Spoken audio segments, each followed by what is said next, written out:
This is to see if you can hear me. To see if you can hear me. Hello and welcome back to Bake the States. This month, we're staying in Illinois. The budget is small, but we're at the place where the first ever brownie was created back in 1893 at the Chicago World's Fair, the Palmer House Hilton.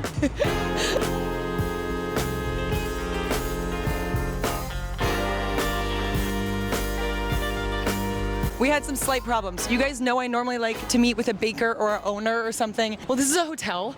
Trust me, I reached out to so many people. I re-upped my LinkedIn. I actually paid for a month's subscription. Nobody has responded to me. So you're just gonna get a lot of talking from me this episode. These are the peacock doors. I actually don't know if we're allowed to film in here. I'm a little nervous. Do you think we're okay? Okay, let's put it down while we walk in and then we'll get it back up once we get into the main area.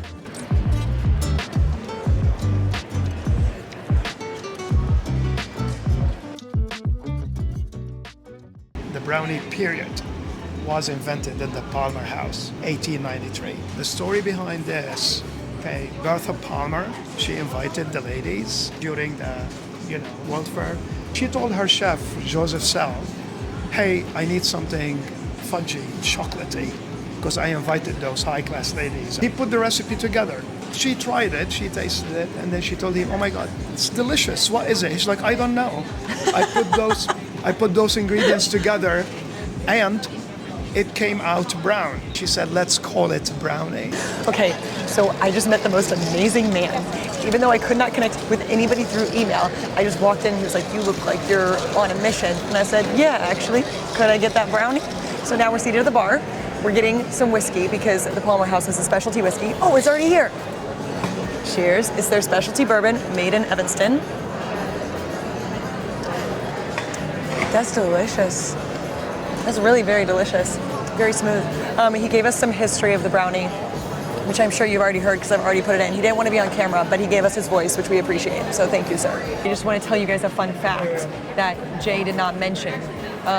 This hotel was owned by Potter Palmer, or made by Potter Palmer. Potter Palmer gave this hotel to his wife, Bertha, is that her name? As a wedding present. Did you hear that? As a wedding present. Jay just brought us our treats. This is a gluten-free chocolate cherry cake, but it looks delicious. Oh, is this fudge? Oh, it's caramel. Oh, it's caramel.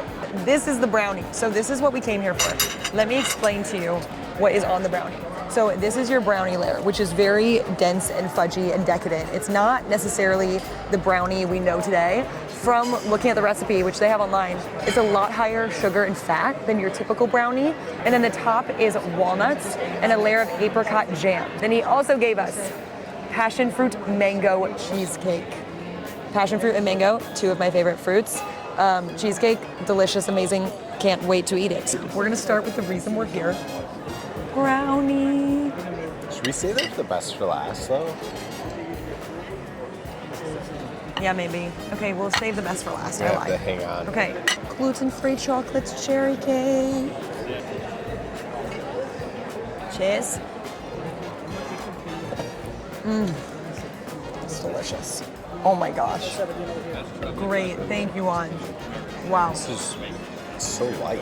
You know chocolate and cherry? One of my favorite combinations of all time. Combination. What's that? Combination. We're gonna try the next one. Anthony doesn't really like mango, so he's gonna keep eating the other one.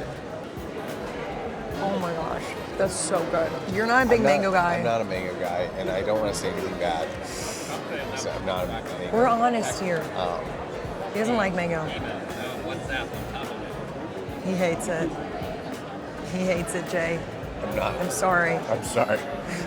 It's not. I love it. I haven't eaten dinner yet. I'm just drinking. I've just drunk whiskey and ate dessert.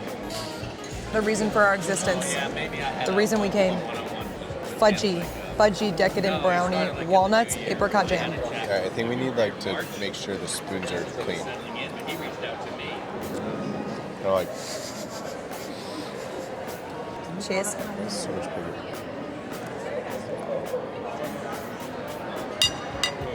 That's the best thing. That's the best thing by far. I love that. That's incredible. It's not too rich. This is the perfect balance of chocolate. It's really not that sweet at all. No. It almost reminds me of, it's like the texture of fudge, you know? It's not the texture of the brownie that we know today. Is it called a fudge brownie? Is it called a fudge brownie? Probably. I don't actually.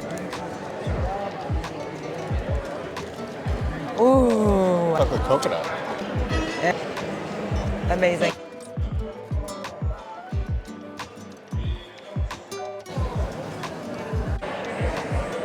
I'm so scared. He told him it was my birthday.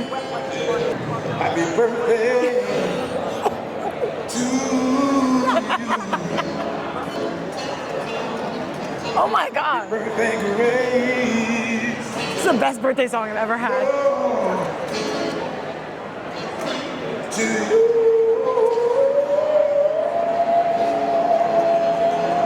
Oh my God. Happy birthday to you. Happy birthday to you. We're gonna party, 'cause it's your birthday. We're gonna party, 'cause it's your birthday. We're gonna party, party, party, 'cause it's your birthday. Happy birthday to you.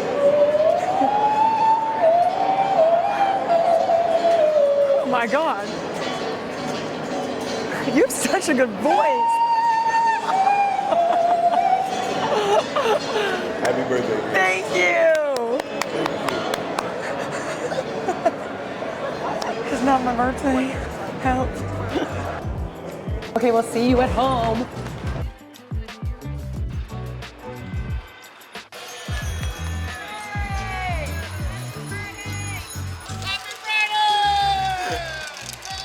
All right, you guys, it is the next day. We are back from the Palmer House. We had the craziest experience there. So if you are thinking about going to the Palmer House for any reason, you should. They were awesome.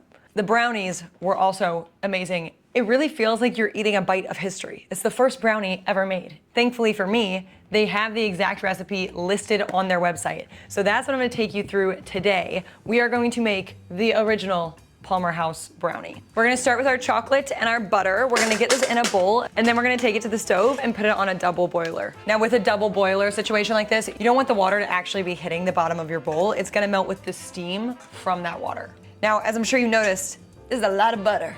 Like a lot of butter. This brownie, the texture is almost closer to the consistency of a fudge than the brownie you know today. Now, while our chocolate and butter is cooling slightly, we're gonna combine our flour, sugar, and baking powder, which I forgot to pull out and tell you about. But we do need baking powder. 1 second. Just the teeniest, tiniest bit of baking powder. I don't even have a teaspoon small enough, so I just filled half of this. The recipe does specifically say to mix the chocolate and the flour and sugar together for 4 to 5 minutes, which is kind of a long time when you're talking about stirring. I'm assuming it's to make sure the sugar really dissolves into the melted butter and chocolate.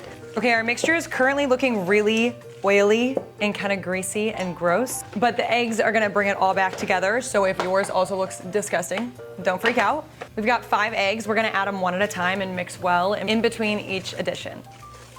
Last egg.